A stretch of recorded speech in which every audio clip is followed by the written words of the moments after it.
주전의 예배 소명으로 주의 노전 예배를 드리겠습니다.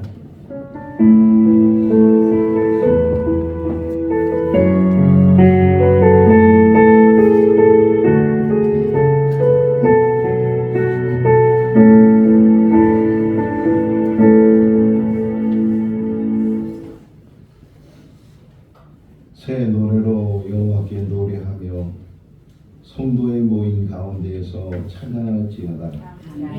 이스라엘은 자기를 지으신 이로 말미암아 즐거워하며 시온의 주만은 그들의 왕으로 말미암아 즐거워할지니라. 사랑이 많으신 하나님 아버지, 지난 한 주간도 하나님의 은혜 가운데 살다가 오늘 성일을 맞이하여 우리 모든 성도들 사모하는 마음으로 주의 전에 나왔습니다. 오늘 이 시간 하나님 앞에 예배하기를 원합니다. 영과 진리로 예배하는 귀한 시간이 되게 하시고 하나님이 찾으시고 하나님이 받으시는 예배가 되게 하여 주시옵소서. 예수님의 이름으로 축원하옵나이다.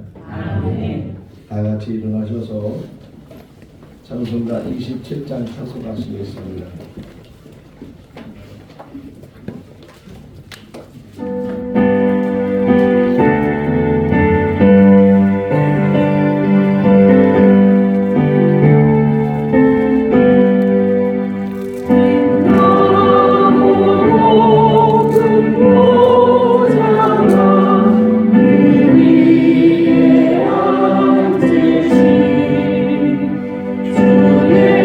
예수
많으신 하나님 아버지, 우리를 하나님의 자녀 되게 하여 주신 것 감사합니다.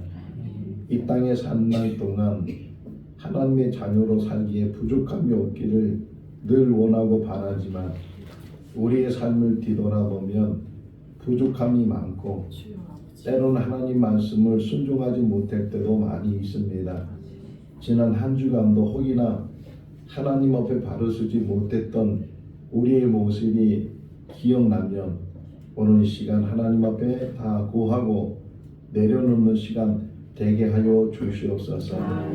사람이 먹는 것으로 더러워지는 것이 아니고 그 속에 있는 악한 것들이 입으로 행함으로 나타날 때 그것이 더 더러운 것이라고 주님 말씀하셨는데, 혹이나 우리의 생각이 악하고 더럽고 추악한 것이 있다면 소멸하여 주시옵소서. 주님의 보혈로 씻어주시고 새 사람 되게 하시고 예배자로 온전히 세움받게 하여 주시옵소서. 예수님의 이름으로 기도하옵나이다. 아멘. 사도신경으로 신앙 고백합니다. 나는 전능하신 아버지 하나님 천지의 창조주를 믿습니다. 나는 그의 유일하신 아들 우리 주 예수 그리스도를 믿습니다. 그는 성령으로 잉태되어 동정녀 마리아에게서 나시고 본디오 빌라도에게 고난을 받아 십자가에 못 박혀 죽으시고 장사된 지 사흘 만에 죽은 자 가운데서 다시 살아나셨으며 하늘에 오르시어 전능하신 아버지 하나님 우편에 앉아 계시다가 거기로부터 살아있는 자와 죽은 자를 심판하러 오십니다. 나는 성경을 믿으며 거룩한 공교회와 성도의 교제와 죄를 용서받는 것과 몸의 부활과 영생을 믿습니다. 아멘. 자리에 앉으시겠습니다. 찬송가 265장입니다.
되시는 아버지, 은혜와 사랑을 감사드립니다. 아멘. 오늘도 우리들을 불러주셔서 이렇게 예배 드릴 수 있는 시간을 주심을 감사합니다. 아멘. 연약한 우리들이 험난한 세상을 살아갈 때 때로는 실망하고 방황하며 고통과 비련 속에 빠져 남몰래 흐느낀 적도 있습니다. 하나님의 은혜를 사모하는 불타는 마음으로 왔습니다. 불과 같은 인생들이 주님께 도움 없이 무엇을 찾을 수 있겠으며 무엇을 바라보겠나이까. 주님을 바라봐야 하는데 헛된 세상을 더 많이 바라보았고 믿는다고 하면서 진정한 하나님의 자녀가 되지 못하고 교인만 되었던 것을 회개합니다. 용서하여 주시옵소서. 생거진천 교회를 세우신 주님, 주위에 죽어가는 신명들이 많이 있습니다. 우리들의 입술을 열어 듣던지 아니 듣던지 복음을 열심히 전할 수 있는 저희들이 되게 하옵소서. 우리 교회 성도님들, 하나님께서 원하신 무엇이 있겠습니까? 정직하고 진실하며 서로 사랑하면서 천국 가기를 원하십니다. 이번 수련회를 통하여 하나님을 만나고 돌아오게 하옵소서. 세우신 강사님들 능력을 부어 주시옵소서. 하나님 아버지, 이 나라 민족을 도와 주시옵소서. 현재 상황을 바라볼 때 너무나도 어지럽습니다. 우리들이 어디로 가야 할지 방향과 초점을 잃어버리고 있습니다. 위정자들을 붙들어 주세요. 어디없는 나라로 이끌어 갈 수 있게 하옵소서. 어두운 세력들이 이 땅에서 사라지게 하시고 유리와 같은 참 비극이 일어나지 말게 하옵소서. 하나님의 능력만 믿고 나아가는 나라, 자유 대한민국이 되게 하옵소서. 세상의 모든 악독과 제약이 산산이 무너지고 흩어져 가는 능력의 역사가 나타나게 하여 주옵소서. 거룩하신 예수님의 이름으로 기도드립니다. 아멘.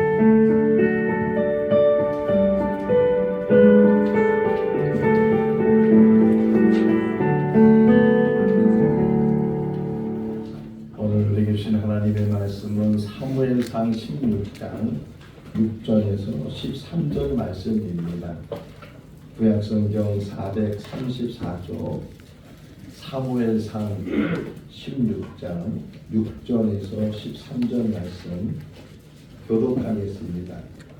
그들이 오매 사무엘이 엘리압을 보고 마음에 이르기를 여호와의 기름 부으신 자가 과연 주님 앞에 있도다 하였더니 여호와께서 사무엘에게 이르시되 내 영혼과 피를 보지마라. 내가 이 일을 돌려보라. 내가 모든 것은 사람같이 아니하니 사람은 미련을 보거니와 나 여호와는 진심을 먹느니라 하시더라. 이새가 아비나답을 불러 사무엘 앞을 지나가게 하매 사무엘이 이르되 이도 여호와께서 택하지 아니하셨느니라 하니 이새가 사무엘을 지나가게 하매 사무엘이 이르되 이도 여호와께서 택하지 아니하셨느니라 하니라. 이새가 그의 아들 일곱을 다 사무엘 앞으로 지나가게 하니 사무엘이 이새에게 이르되 여호와께서 이들을 택하지 아니하셨느니라 하고 또 사무엘이 이새에게 이르되 내 아들들이 다 여기 있느냐. 이새가 이르되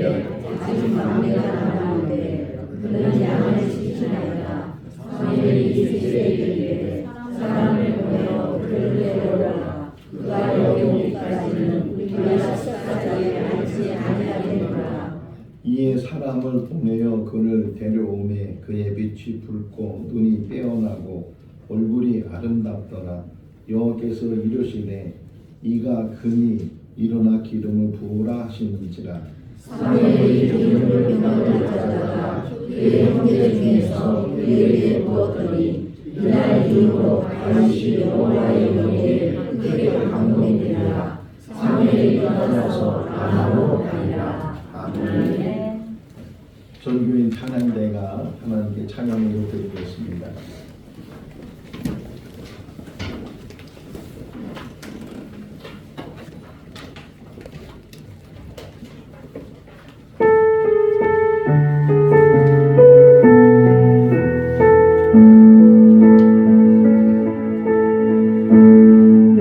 의지했던 모든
할렐루야.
우리가 작년 9월에 여기서 예배를 드리기 시작했는데 오늘이 가장 많이 모여서 예배를 드리고 있어요.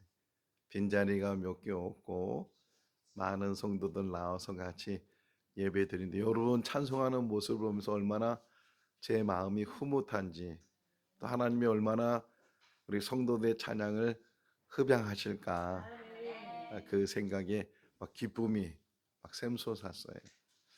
우리 옆 사람에게 한번 인사하겠습니다. 당신은 행복을 누리기 충분한 사람입니다.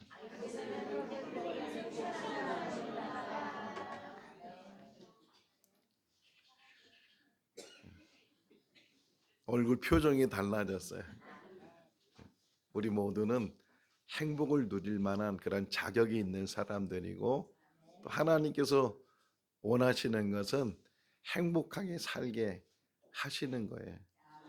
행복의 뭔가를 오늘 말씀을 통해서 잘 깨닫고 행복을 다시금 찾고 행복을 누리는 우리 모두가 다 될 수 있기를 주님의 이름으로 축원합니다. 신약 성경의 시작을 보면, 다시 말하면 마태복음 1장 1절 말씀을 보면 아브라함과 다윗의 자손 예수 그리스도의 계보라 이렇게 시작을 해요. 그러니까 중심이 예수님인데 그 예수님의 족보를 이 마태 기자가 이야기를 하면서 그 서두에 아브라함과 다윗 이렇게 두 사람을 언급을 해요.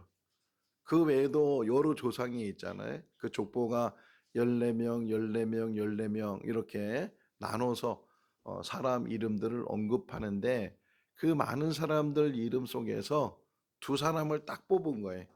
아브라함과 다윗의 자손 예수 그리스도 이렇게 이야기를 하고 있어요. 아브라함은 조상이죠. 그 위에 무슨 선조구도가 있지만 그러나 아브라함이 이제 이스라엘의 조상으로 아브라함 때 가나안 땅에 들어가게 되고 그 아브라함의 자녀들 자손들이 계속 이어져서 이스라엘이라는 그런 민족 그런 나라를 이제 세우게 됐을 때 예수 그리스도가 그분의 후손이다 이렇게 이야기를 하고 있고, 더불어서 다윗 이렇게 표현했다는 거예요. 그러니까 아브라함이야 이제 시조이고 시작이니까 언급이 되지만 다윗은 그 중에서 뽑아서 다윗 이렇게 언급을 하고 있어요. 이세나 야곱이나 그 외에 쭉 그 자녀들 자손들 이름이 쭉 기록된데도 불구하고 다윗이 그만큼 이스라엘 사람들에게 있어서는 중요한 인물이다 하는 것을 우리에게 이야기를 해 주고 있어요. 그 다윗이 어떤 인물이었고 어떻게 그가 행복했는가 하는 것을 우리가 같이 묵상을 하려고 해요. 이스라엘 사람들은요, 아이들을 낳게 되고 학교를 보내기 전에 가정 안에서 신앙 교육을 해요. 이 안식일을 지키는 그런 방법 중에 하나가 자녀들에게 이 하나님의 말씀을 가르치는 거예요. 그러니까 신앙 교육은 곧 말씀을 양육하는 건데 그 유대인들이 지금도 자녀들에게 신앙 교육하면서 제일 많이 언급하는 게 다윗이에요. 그리고 그들의 모든 삶 속에서 가장 중심이 되는 인물 이렇게 이야기하라면 다윗이에요. 이스라엘 사람들이 지금 가지고 있는 국기를 보면 이 별이 보여요. 육각형의 별이 이렇게 그들의 국기의 중심에 있는데 그걸 가리켜서 다윗의 별이다 이렇게 이야기를 해요. 다윗을 상징하는 그런 하나의 표징이 별로 표현되어 있고 또 지금 이스라엘 사람들 유대인들은 메시아가 아직 안 왔다 그러잖아요. 우리는 메시아가 오셨다 그분이 바로 예수님이시다 이렇게 말하고 믿고 있는데 유대인들은 아직도 메시아가 오지 않았다 그러면서 그들이 열망하고 그들이 기다리는 메시아의 표상이 다윗이에요. 그러니까 다윗과 같은 인물이 와서 나라를 회복하고 그 예루살렘 안에다가 다시금 성전을 세우고 뭐 이런 여러 가지 열망들을 지금 유대인들이 가지고 있는 것처럼 그의 모든 삶 속에서 항상 중심이 되는 인물을 찾아라 하면 다윗이에요. 우리들도 이 다윗이 어떤 인물이었고 어떤 행복을 누렸고 어떤 삶을 살았는가 하는 것을 말씀을 통해서 묵상을 하려고 해요. 질문합니다. 사람이 태어나서 죽을 때까지 한순간도 빠짐없이 평생 행복한 사람이 있을까요? 없을까요? 네. 그렇죠. 우리가 행복한 사람 이렇게 말을 하지만 그러나 그가 태어날 때부터 죽을 때까지 평생을 행복 그 안에 산 사람은 하나도 없어요. 다윗도 그렇고 그 외의 모든 사람 앞으로 우리가 여러 사람들을 이제 같이 묵상할 텐데 그 누구든지 평생 행복 안에 있었던 사람은 한 사람도 없었을 거예요. 오히려 그 불행한 일들이 참 많았고 그런 환경 속에서 그가 어떻게 행복한 사람이 되고 행복을 누렸는가 말씀을 준비하면서 행복은 기간이 아니라는 거예요. 어떤 기간 속에서 저 사람이 행복했다, 불행했다 이렇게 판단할 수 없고 오히려 어떤 때는 한순간의 행복이 평생의 행복한 사람으로 반대로 한순간의 불행이 평생의 불행한 사람으로 정의할 수 있고 말할 수 있게 된다. 이 다윗의 이야기 속에서 이제 그걸 짚어가려고 그래요. 그가 어떻게 행복한 사람이 됐고 그가 행복하다고 말할 수 있는 그 기준이 뭐였는가? 이제까지 우리가 생각했던 다윗의 모습이 아니고 새롭게 생각하는 다윗의 모습을 찾아서 아 이게 행복이구나 이 결론이거든요. 아 이게 행복이구나 하는 것을 우리가 깨닫는 그런 시간이 될 수 있기를 바랍니다. 위대한 인물들 성경의 위대한 인물들을 보면 출생의 비밀들이 있어요. 이삭은 자기 아버지 아브라함, 사라가 100세, 90세 때 출생을 하죠. 전혀 아기를 낳을 수 없는 그런 몸 상태였는데도 불구하고 하나님께서 그들에게 태를 열어서 이삭이 출생을 하게 돼요. 또 야곱도 역시 아버지 이삭과 리브가가 결혼했는데 계속 아기를 못 낳다가 20년 만에 오랜 기간이 지난 다음에 20년 만에 이제 아기를 낳게 됐는데 쌍둥이를 낳게 되고 그 가운데 야곱은 쌍둥이 동생으로 출생을 해서 그가 형 에서에게 장자의 명분을 사기도 하고 아버지를 속여서 장자의 축복을 받기, 이런 이야기들이 가게 돼요. 모세를 보세요. 모세 역시도 태어나는 그 시대가 어떤 시대였느냐? 태어나면 죽임을 당하는, 남아로 태어나면 다 죽여라 이렇게 바로가 명령했을 때 모세가 태어나서 3개월 동안 숨겨 키우기도 하고 나일강에 떠내보내기도 하고, 이런 그 출생의 어떤 비밀들이 위인들에게 있어. 지난 시간에 우리 산나를 같이 묵상했는데 사무엘 역시도 불임이었던 한나가 하나님 앞에 서원 기도하면서 결국 사무엘이 출생을 하게 되고, 이런 이야기들을 보면서 다윗 역시도 마찬가지예요. 오늘 본문에 보게 되면 이새가 아들들이 있었는데 그 아들들 중에서 다윗은 제일 막내로 출생했다. 앞에 7명 있었다 그러죠. 7명이 다 사무엘을 지나갔지만 아무도 하나님의 택함을 받지 못했고, 이런 이야기를 보면서 다윗은 8번째 아이, 막내 아들로 이제 태어났어요. 요셉도 11번째 아들로 태어났는데 오히려 그 늦게 태어난 늦둥이가 아버지 야곱에게 많은 사랑을 받고 그랬는데 편애 속에 있었는데, 오히려 이 다윗은 그 막내로 태어난 것 때문에 더 천덕꾸리가 되게 되고, 형들은 다 집안에 있어서 사무엘을 만났을 때 다윗은 저 멀리 나가서 양을 지키고 있는 그런 모습을 보면서 다윗이 어떻게 지금 가정 안에서 생활하고 있는가, 아버지로부터 인정받지 못하는 그런 삶을 다윗이 살고 있을 때 하나님이 그를 택하셨다는 거예요. 자, 오늘 본문을 잠깐 설명을 하면 초대왕 사울이 하나님 앞에 바로 서지 못하고 하나님 말씀을 계속 불순종하는데 하나님께서 초대왕 사울을 버리시고 그 사울 대신에 다른 한 사람을 세우게 되는데, 사무엘에게 말씀하시기를 베들레헴에 살고 있는 이새의 집에 가서 그 아들 중에 하나에게 기름을 부으라. 그러니까 사무엘을 대신해서 이스라엘 왕을 세우는 그 방법 중에 하나가 이새의 집에서 한 사람에게 기름을 부으라. 그래서 사무엘이 베들레헴에 살고 있는 이새의 집에 가서 이제 그 아들들을 만나게 돼요. 엘리압이라는 큰 아들을 만났을 때 너무 반했어요. 야, 잘생기기도 하고 이 사람이구나 이렇게 사무엘이 생각했을 때 하나님이 아니라고, 사람들은 외모를 보지만 나는 중심을 본다고 하면서 엘리압이 아니라고, 아비나답 둘째 아들이 왔을 때도 삼마라는 셋째 아들이 왔을 때도 7 아들이 다 사무엘 앞에 왔을 때도 하나님이 그들을 택하지 않으셨어요. 자, 그랬을 때 이 사무엘이 이삭에게 말하죠. 이제 당신 아들이 여기 모여 있는 이 아들 전부입니까?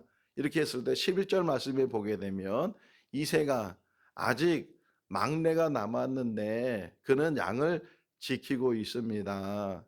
요 말투를 다시 한번 생각해 봤어요. 이 말투를 생각해 보면 그렇게 탐탁치 않게 생각하는, 그냥 있긴 있습니다. 하나 더 있긴 있는데 걔는 지금 저 멀리 나가서 양을 치고 있습니다. 이렇게 지금 이세 생각으로는 그 큰아들 엘리압이 또는 아비나답이나 삼마가 그래도 자기가 볼 때는 듬직하고 여기에 비하면 다윗은 비교도 안 된다고 생각이 되니까 얘네들이 안 되면 그 양을 지키고 있는 그 아들 다윗도 결국은 데리고나 마나 당신 마음에 안 들 것이고 택함을 못 받을 것입니다. 이렇게 스스로 생각하고 있는 그 이새의 말투를 우리가 볼 수 있는데, 그런데 사무엘은 데리고 오라고, 그가 올 때까지 우리가 먹지도 않고 기다리겠다고, 그래서 사람을 보내서 그 양을 지키고 있는 다윗을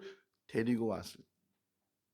근데요, 그 아이를 보는 순간에 하나님이 사무엘에게 이가 그니 이래. 이새가 판단할 때, 사람이 판단할 때는 그 형들에 비교해서 좀 모자르기도 하고 형편없어 보이는데 하나님이 보실 때는 바로 이 사람이다. 그러면서 하나님이 말씀하셨잖아요. 나는 중심을 본다. 결국 다윗이 기름 부음을 받게 되고 사무엘은 라마로 가고 이 다윗은 성령이 충만하게 됐다. 이게 오늘 본문의 마지막 부분이에요.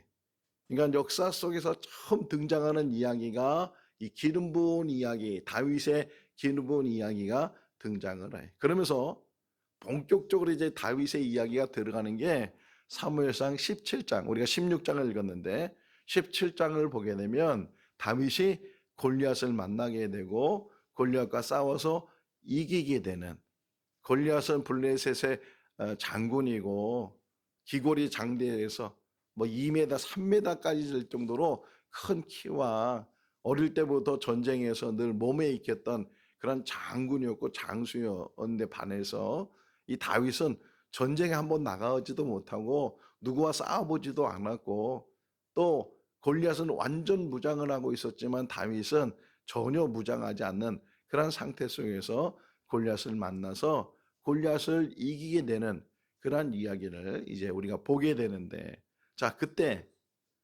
어떻게 다윗이 골리앗을 만나게 됐어요? 그 앞부분의 이야기를 좀 우리가 알아야 되는데,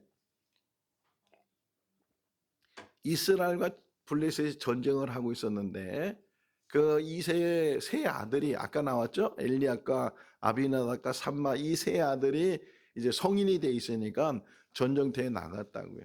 이세가 이 아들들이 안전한지 잘 있는지 궁금하니까 이 다윗, 어린 막내 아들 다윗을 심부름을 보낸 거예요.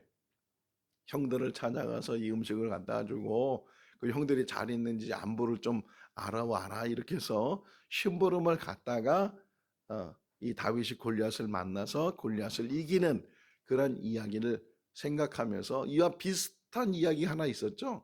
어떤 이야기예요? 요셉. 나이도 비슷해요. 나이도 요셉이 한 17살 때, 또 다윗이 한 17살 때 아버지의 심부름으로 요셉이 이 도단까지 형들을 찾아가는 이야기, 또 이 다윗이 전쟁터에 나가서 형들을 만나다가 이 골리앗을 이기는 이야기. 자, 요셉과 다윗은 기간을 따지면 한 800년의 기간이 차이가 나요. 요셉 이후로 800년의 세월이 흘러서 다윗이라는 사람이 등장하게 되는데, 이렇게 수없는 세월이 지났지만 하나님의 역사 속에서 하나님이 세우시는 방법 중에 하나가 심부름이라는 거예요. 요셉도 심부름을 통해서 물론 고난 속에 이제 들어가지만 그 심부름을 통해서 하나님의 사람으로 그가 택함을 받아서 하나님의 일을 했고, 다윗 역시도 심부름을 통해서 예수님의 제자를 다른 말로 뭐라 그래요? 사도라 그래. 사도의 의미는 보내심을 받았다, 이 뜻이에요. 보냈다는 것은 뭐예요? 사명이 있는 거예요. 심부름하는 거예요. 심부름. 그러니까 하나님의 심부름을 가지고 나가는 자, 그게 행복의 시작이에요. 우리가 이 땅에 와서 거주 사는 것 같아도 한 사람 한 사람에게 맡겨진 심부름이 있다는 거예요.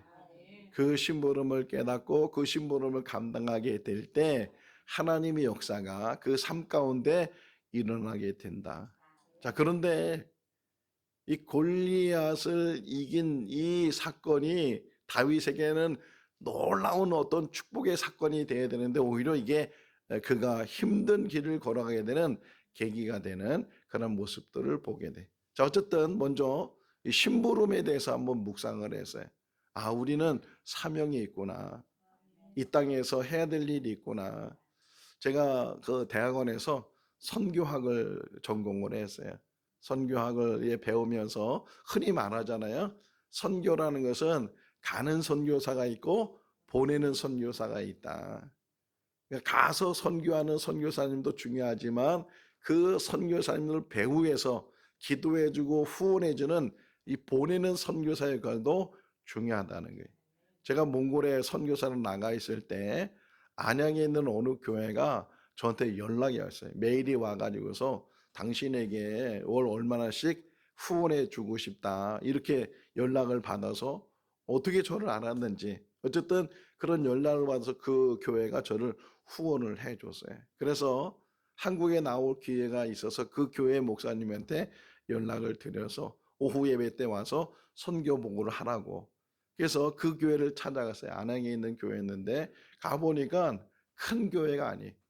우리 교회보다 조금 더 인원이 모여 있는 그런 교회인데 가서 이제 선교복을 하고 이제 예배 마치고 목사님 그 사무실에 당회장실에 들어가서 앉아 있는데 막 한 네다섯 명 되는 사람이 그 방에 들어오더라고요. 그러면서 목사님 그 교회 목사님이 저한테 이분들이 당신을 지금 후원하고 있다고. 자초지종을 알아보니까 그 목사님 목회 철학이 구역의 한 선교사를 도와라. 그러니까 구역별로 다 정해놓고 선교사님을 다 이렇게 해서 그래서 한 구역이 한 분의 선교사님을 후원하고 기도하고 물질도 후원하고 그렇게 해서 제가 그분들을 만난 기억이 나요. 그러니까 각자 우리가 직접적으로 하나님의 일을 하기도 하지만 하나님의 일을 하는 사람들을 위해서 기도해 주는 것, 또 물질로 후원하는 것. 정말 할 수만 있다면 우리 교회가 지금 이렇게 재정적으로 어렵지만 계속해서 우리가 힘써 해야 될 일이 선교사를 돕는 일이에요. 지금도 저한테 개인적으로 카톡으로 여러 명의 선교사님들이 계속 선교 사역들을 보고하고 있어요. 우리 교회가 형편이 안 돼서 그분들을 지금 돕지 못해서 마음이 늘 안타까운데 할 수만 있다면 그분들과 연결해서 계속 우리가 작은 물질이지만 물질로도 후원을 하고 기도로도 후원을 하면 참 좋겠다. 5대양 6대주라고 표현하는데 이 5대양 6대주에 계속해서 우리가 선교를 넓혀 나가는 그러한 교회가 될 수 있기를 주님의 이름으로 축원합니다. 자, 어쨌든 이 골리앗 사건 때문에 다윗이 어려움을 당하게 되는데 그게 그 시작이 여인들의 노래 속에 있어요. 여인들이 노래하기를 이 사울은 천천히요 다윗은 만만이다. 이런 노래가 이 사울 귀에 들려지게 되고 결국은 사울이 그것 때문에 분노를 하고 심히 노했다고 표현되어 있어요. 심히 노하게 되고 또 불안해지기 시작했어요. 다윗이 계속 명성이 높아지게 되고 사람들도 추앙을 받게 되고 그런 모습을 보면서 자기 자리에 위태로움을 느끼게 된 사울이 다윗을 이제 죽이기로 결심을 하고 계속 다윗을 추격해. 다윗은 계속 도망가게 되고 늘 위협 속에 그가 지내게 되는데 그런데도 불구하고 다윗에게 두 번의 기회가 생겼어요. 자기를 죽이려고 했던 그 사울을 죽일 수 있는 두 번의 기회를 맞이했는데도 불구하고 다윗은 그를 죽이지 않았어요. 굉장히 중요한 행동이에요. 내가 나를 죽이려고 하는 사람에 대해서 원수를 갚을 수도 있고 그를 죽이면 내가 이제 도망 다니지 않을 수 있는데도 불구하고 다윗은 그 모든 일들을 하나님께 맡겼어요. 그리고 나서 나중에 이 사울이 전쟁에서 죽게 되고 다윗이 추대를 받아서 제2대 이스라엘 왕으로 그가 이제 등극을 하게 되는 이야기를 계속 우리가 말씀을 통해서 보게 돼. 자, 그러는 가운데 다윗이 지금의 그 이스라엘 수도인 예루살렘 그 지역을 이제 점령을 하고 거기에다가 다윗성을 하나 세워요. 흔히 말하는 다윗성을 세워서 이제 거기서 좀 안정적인 그런 삶을 사는데 다윗이 생각해 보니까 자기는 이렇게 이제 안정적인 삶을 사는데도 불구하고 하나님의 법궤가 너무 변두리에 있는 거예요. 아비나답 제사장 집에 하나님의 법궤가 오랜 수십 년 동안 거기에 방치돼서 있는 것이 너무 마음이 안타까웠어요. 그래서 다윗이 사람들을 불러다가 안 되겠다. 하나님의 법궤를 이 다윗성으로 좀 옮겨야 되겠다. 그래서 사람들을 데리고 가서 아비나답 집에 가서 수레를 끌고 갔어요. 수레를 끌고 가서 그 법궤를 수레 위에다 올려놓고 아비나답의 두 아들이 있었거든요. 아효와 우사라는 두 아들이 있었는데 그 두 아들이 이제 수레를 끌고 예루살렘 그 다윗성으로 가는 중에 그만 덜컹 뭐 아스팔트 길이 아니잖아요. 덜컹 하는 그 순간에 법궤가 넘어지려고 했을 때 그 순간에 그냥 본능적으로 우사라는 사람이 그 법궤를 붙들었어요. 그 순간에 우사가 그 자리에서 죽게 돼. 그러니까 죽음으로 인해서 이 정말 축제 같은 그 행사가 오히려 장례가 되고 곡하는 일이 되고 그러니까 멈춰버렸어요. 멈춰서 그래서 이제 가지 못했는데 다시금 이 다윗이 생각을 한 거예요. 왜 이런 일이 일어났을까 생각해 보니까 하나님 말씀대로 행하지 않았기 때문에. 그럼 중요합니다. 사울이 폐위를 당한 것도 성경은 정의를 내는 게 하나님 말씀에 순종하지 않았기 때문에 우리에게도 주시는 메시지. 자, 어쨌든 이것을 깨달은 다윗이 두 번째 이제 법궤를 옮길 때는 수레로 옮기지 않고 하나님 명령하신 대로 레위 사람들이 그 법궤를 어깨에 메고 이제 들어가게 되고 춤을 추면서 막 에봇을 입어서 막 밑에 하체가 막 보일 정도로 그렇게 상황인데도 막 춤을 추면서 기쁨을 가지고 그 법궤를 옮기는 그 다윗의 모습을 통해서 그가 어떤 신앙을 가지고 있는지를 우리에게 보여주고 있어요. 자, 그런데 좋은 일만 있었던 것이 아니고 다윗에게 해서는 안 되는 일을 이제 하게 되는데 그게 바로 사무엘하 11장에 나오는 밧세바를 범하는 이야기. 밧세바를 자기 침실로 불러다가 동침을 하게 되고 그가 임신을 하게 돼서 결국은 그의 남편 우리아를 죽이는 그러한 이야기를 보게 돼. 자, 그런데 그 배경을 좀 우리가 보면 밧세바를 범하는 그 과정 속에서 다윗이 잠을 자고 깨요. 그 문장을 보면. 근데 잠을 자고 깨면 그때가 어느 때야 돼요? 근데 성경에 보니까 저녁에 이렇게 돼 있어요. 그러니까 낮잠을 잔 거죠. 낮잠을 자고 저녁에 이제 일어나서 성벽 위에 올라가서 보니까 저 밑에서 목욕하고 있는 여자를 보면서 음욕이 생기게 되고 그 여자를 불러다가 동침을 했는데 그게 밧세바였어요. 그런데 한 두세 달 지나고 나서 정갈이 왔는데 자기가 임신을 했다고. 덜커덩 겁이 났어요. 그래서 그 남편이 누군가 알아보니까 저 전쟁터에서 지금 열심히 나라를 위해서 싸우고 있는 우리아라는 얘기를 듣고 그 우리아를 불러다가 휴가를 줘요. 집에 가서 자라. 너 아내하고 좀 같이 있어라. 근데 우리아가 안 들어가는 거예요. 그냥 성벽에 같이 사람들과 있고 왜 안 들어가냐? 그러니까 나 혼자 어떻게 편하게 지내냐고. 지금 저 전쟁터에서 나의 동지들이 지금 우리 우군들이 저 목숨을 걸고 싸우고 있는데 내가 어떻게 감히 내 아내와 더불어 동침을 하고 내가 집에서 편히 쉴 수 있느냐고. 그렇게 충신이었다는 거예요.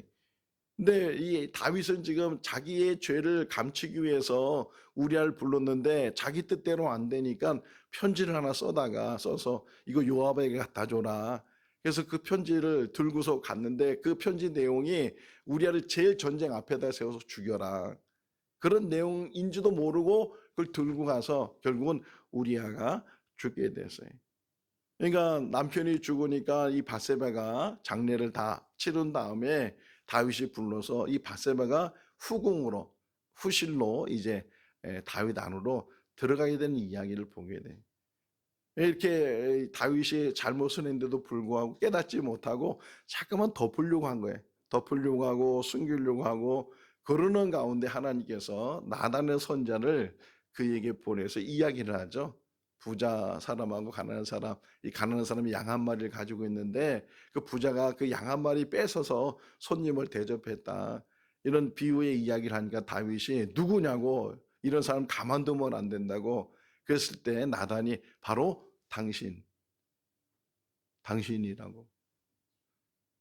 하나님이 그렇게 복을 주셨는데 그 우리야 충신 그 아내를 그렇게 겁탈하고 빼앗고 그게 마땅한 일이냐고. 그랬을 때 다윗이 이게 사울과 다윗의 차이예요. 사울은 그렇게 사무엘을 통해서 여러 번 경고하고 불순종하면 안 된다고 이 하나님 앞에 죄지면 안 된다고 그런데도 불구하고 사울은 그 말을 귀담아 듣지 않고 돌이키지 않았어요. 근데 다윗은 계속 자기 잘못을 덮으려고 그렇게 하다가 이 하나님이 계속 선지자를 통해서 나단을 통해서 그 잘못을 지적했을 때 다윗이 그나마 다윗 될 수 있었던 것은 회개했다는 거예요. 여러분, 행복의 시작은 여기서부터예요. 다윗이 왕이 돼서 풍요로운 삶을 살고 여유 있는 삶을 살고 그래서 행복한 것이 아니고 오히려 그것은요, 범죄하는 시작이 됐어요. 밧세바를 범하는 그 과정을 보세요. 여유로웠을 때, 이제 시간이 있었을 때, 낮잠을 잘 수 있는 시간을 가졌을 때, 하나님의 일을 잃어버렸을 때 결국 그것이 다윗을 넘어뜨렸는데, 그런데 더 중요한 것은 자기 잘못을 깨닫고 하나님 앞에 자복했다는 거예요. 그리고 용서를 받아요. 근데 용서를 받긴 받지만 그냥 받는 것이 아니고 그 죄값을 치러요. 밧세바가 낳은 아들이 죽게 되고 또 큰아들 암논이 이복 여동생 다말을 범하게 되고 그 이복 여동 다말의 오라비 압살롬이 암논을 죽이고 막 이런 일들이 집안에서 자기 자녀들 안에서 계속 일어나요. 그 시작을 보면 다윗이 하나님 앞에 불의하고 하나님 앞에 바로 서지 못했을 때 그 죄의 대가들을 다윗도 다 치르게 돼. 자, 그러나 중요한 것은 다윗이 하나님 앞에 자복하고 하나님 앞에 자기 죄를 고하고 그가 용서를 구했을 때 하나님께서 그를 용서해 주셨다는 거예요. 마지막 다윗이 잘한 것 중에 하나가 자기가 평생에 살아가면서 하나님의 집을 져야 되겠다.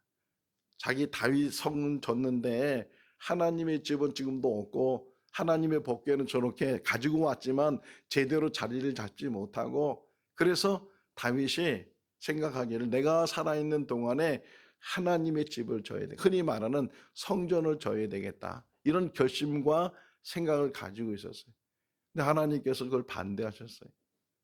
아니, 좋은 일이잖아요. 그런데도 불구하고 하나님은 너는 지을 수가 없어. 너는 너무 많이 피를 흘렸어. 왜? 전쟁터에 늘 살았기 때문에, 사람을 많이 죽었기 때문에 하나님께서 너의 손으로 성전을 짓지 말고 너의 아들을 통해서 성전을 짓도록 해라고. 자, 그런데 훌륭한 게 있어요. 다윗이 뭐가 훌륭하냐? 하나님이 하지 말라고 하니까 그 말에 순종을 해. 대신에 자기가 할 수 있는 일을 찾아서 했다는 거예요. 자기 아들이 성전을 지을 수 있도록 그 자재를 비추게 해줬어요. 그래서 솔로몬이 성전을 지을 때 아버지가 준비했던 그것 가지고 성전을, 부족함이 없었다는 거예요. 부족함이 없이 성전을 짓게 되는데, 다윗은 마지막까지 우리에게 보여준 교훈이 뭐냐? 하나님의 말씀에 순종했다는 거예요. 자기가 아무리 옳고 아무리 이게 좋은 일이고 그래도 하나님이 허락하지 않으면 그 일이 아니고 다른 일을 통해서 하나님의 일을 할 수 있도록 그렇게 본을 보여준 사람이 다윗이었어요. 자, 결론을 맺습니다. 다윗이 가장 불행할 때가 언제였느냐? 그가 여유로울 때였어요. 시간적으로나 또는 이렇게 환경적으로, 물질적으로 여유로울 때, 항상 우리가 넘어지는 때도 바로 그때. 다윗이 사울 때문에 도망 다니고 힘들 때는요, 죄질 시간이요, 흔히 말하는 죄질 시간이 없었어요. 근데 이제는 좀 이제 거드름을 펴도 되고 낮잠을 자도 되고 이런 상황 속에서 그가 세상을 보게 되고 유혹을 빠지게 되고 넘어질 때라는 거예요. 그러면 다윗이 가장 행복할 때가 언제였느냐? 용서받았을 때. 그러면 행복의 시작은 용서받은 데서 시작돼야 돼. 이사야 59장 2절 말씀에 보게 되면 오직 너희의 죄악이 너희와 너희 하나님을 갈라놓았다. 우리의 죄악 때문에 하나님과 우리 사이에 막힌 것이 생기게 되고 그 막힘 때문에 하나님이 우리의 간구를 들을 수가 없다는 거예요. 행복의 시작은 막혀있는 담이 허물어져야 돼요. 막혀있는, 근데 그 막혀있는 게 뭐라고요? 우리의 죄악이라는 거예요. 왜 우리가 이렇게 누리고 살면서도 왜 불안하고, 왜 누리고 살면서도 왜 이렇게 초조하고, 왜 두려움이 가지고 있느냐? 아직 우리 죄의 문제가 해결되지 않았다는 거예요. 감춰놓은 것, 숨겨놓은 것, 남들은 알지 못하지만, 사람은 알지 못하지만 하나님은 아시잖아요. 그러니까 아무리 가지고 있어도 이 불안한 거예요. 아무리 누려도 그것이 행복하지 않은 거예요. 행복의 시작은 하나님과 관계 속에 있고, 막혀져 있는 것이 허물어졌을 때 오직 자복하는 거예요. 우리 너무 많은 죄를 지금도 가지고 있어요. 다만 드러나지 않았을 뿐이지, 남들이 알지 못할 뿐이지, 그 많은 죄들이 우리의 삶을 짓누르고 있고 우리의 행복의 일을 막고 있어요. 저를 비롯해서 우리 모두는 하나님 앞에 엎드려야 돼. 우리 불의를 자복하고 주님의 십자가 밑에 남아서 죄 씻음을 받아야 진정한 행복이 뭔지를 깨닫게 되고 행복을 누리는 삶을 살게 되는 줄로 믿습니다. 용기를 내야 돼. 회개하는 것도 용기가 필요해. 하나님 앞에 정말 나의 거짓과 불의함을 온전히 하나님 앞에 가지고 나와서 용서를 받아야 돼. 올 한 해가 그런 한 해가 될 수 있기를 바랍니다. 한순간에 해결되지 않아요. 1년 내내 우리의 죄를 자복하고 또 자복하고 또 자복하고, 정말 주님의 보혈이 우리의 모든 죄를 다 덮어주고 다 씻어주는 것을 깨닫게 되고, 죄에서부터 자유를 갖고 이 불의한 일에서부터 자유를 가졌을 때 그때 행복이 보이게 되고 행복을 누리게 되는 줄로 믿습니다. 다윗이 가졌던 그 회개가 우리에게도 다시금 회복되는 회개가 일어날 수 있기를 주님의 이름으로 축원합니다. 기도하겠습니다. 사랑이 많으신 하나님 아버지, 의인은 없나니 하나도 없다고 사도 바울이 정의를 내립니다. 우리는 하나님 앞에 불의한 자이고 하나님 앞에 죄인입니다. 아직도 감추어 놓았던 죄가 산더미 같고 태산 같습니다. 그러면서도 주님을 찾았고, 그러면서도 깨끗한 척, 바른 척, 하나님 앞에 위선적인 삶을 살았습니다. 하나님, 우리의 죄를 용서하여 주시옵소서. 주님의 십자가로 우리의 모든 죄가 소멸되게 하여 주시고 회복되게 하여 주시옵소서. 우리 행위로서는 하나님 앞에 바로 설 수 없습니다. 하나님이 어루만져 주시고 진정한 행복이 무엇인지를 깨닫는 오늘 이 시간 되게 하여 주시옵소서. 예수님의 이름으로 기도하옵나이다. 아멘. 찬송가 540장 하시면서 봉헌하시겠습니다.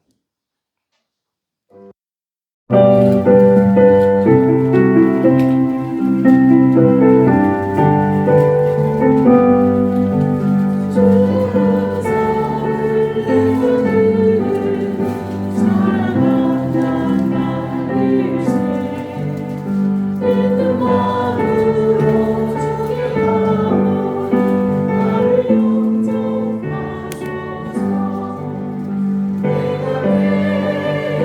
왜 십자가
죄로부터 자유함을 얻게 해주시고 우리 모든 죄가 소멸되게 하여 주시옵소서. 진정한 행복을 찾는 우리를 되게 하시고 하나님의 관계가 회복되게 하여 주시옵소서. 아직도 끊지 못하는 것이 있습니까? 오늘 이 시간 끊어지게 하여 주시옵소서. 새로워지게 하여 주시옵소서. 결단하게 하여 주시옵소서. 하나님 앞에 귀한 일을 드리는 모든 손길들마다 복되게 하시고 하늘에 쌓아지게 하시고 이 땅에 살면서도 부족함이 없게 하여 주시옵소서. 감사하고 예수님의 이름으로 축복하며 기도하옵나이다. 아멘. 이번 주에 우리 양소가의 선부 한번 같이 하는 로마서 6장 23절인데요. 못 외우신 분들은 주보를 보시면서 같이 읽으시고 외우신 분들은 암송하에서 로마서 6장 23절 죄의 싹스는 사랑이요 하나님의 은사는 그리스도 예수 우리 주 안에 있는 영생이니라. 할렐루야. 짧아서 감사합니다. 다음 주 좀 긴데 그래도 쭉 연결해서 암송하면 금방 암송할 수 있으니까 한번 주보를 늘 보시면서 암송하시기를 바랍니다. 우리 오하정 원사님 나오셔서 하나 뽑아주세요. 전사님 이쪽으로 여기 오하정 원사님 하나 뽑아주세요. 어떤 성구가 뽑힐까? 이렇게 하면 한 1년에 50개 정도는 우리가 암송을 할 수 있을 것 같아요.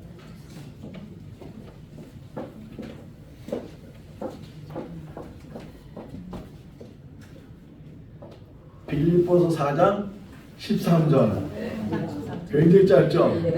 기대가 됩니다. 네, 감사합니다. 우리 정규인 수련회가 지금 잘 기도로 준비를 되고 있는데 3월 2일날 출발을 해서 3월 3일날 돌아올 예정이고 우리 여러분 일정표를 다 보내드렸지만 알차게 준비를 하고 있습니다. 표가 일어나서 함께 가자. 우리 이번 전교회 수련회가 함께하는 그런 수련회가 될 수 있기를 바라고 또 그래서 우리 김우숙 권사님이 본인이 부담을 해서 45인승 버스를 대절을 해서 전교인이 함께 갈 수 있도록 준비를 했습니다. 너무 감사를 드리고 모든 성도들 지금 현재 34명 정도 신청을 하셨는데 더 많이 가실 수 있기를 바라고 또 자리가 많이 있으니까 꼭 전도 대상자들 이분은 같이 가면 좋겠다는 분들이 있으면 우리 운영위원장님한테 말씀을 드려서 같이 가실 수 있도록 해주시길 바라고요. 우리 충계 대신방은 3월 중순 하순부터 충계 대신방을 하도록 하겠습니다. 우리 원원식 성도님 정미경 집사님 딸 원채은 양이 이번 19일날 대학을 졸업을 하게 됩니다. 수재입니다. 또 이제 직장도 구하고 또 대학원도 공부하려고 하는데 우리 원채은 자매를 위해서 기도를 많이 해주시기를 바랍니다. 다 같이 일어나셔서 찬송하셔서 171장 1절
성도의 교제의 시간입니다.